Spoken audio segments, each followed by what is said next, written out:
ቤተሰብ ዛሬ ደግሞ ወንበዴዎቹ አንድ ላይ ተያይዞ ተቃቅፎ መጥተዋል ማለት ነው።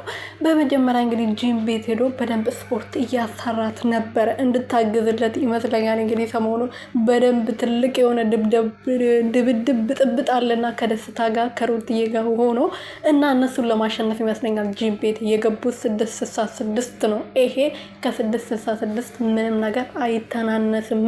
እና ደግሞ ይሄ አቤል የሚባለውም አሽቃባጭ ከስሩ እየሄደ የሚያሽቃብጠው እሱ ነው። እንግዲህ በነገራችን ላይ እነሱ ለነገሩ ምንም አላረገም። ሰው እኮ ህይወቱን መምራት የሚችለው ራሱ ነው። ግን አንዳንዴ ደግሞ አብሮ ይበለው አብሮ ይጠጡ ያ ሁሉ ነገር አሳልፎ ዛሬ ሩትዬ ላይ እንደዛ መሆኑ ነው እንጂ የሚያናድደው ትዳሩን ማስከበር ያለበት ቤቱን ማስከበር ያለበት ራሱ ነበር። ሰው እኮ ቤቱ ሳያጸዳ ውጪ ያጸዳለሁ ማለት ዘበት ነው። ቤቱን አጽድቶ ውጪው ማጽዳት የምችለው ቤቱ ቆሻሻው ነው።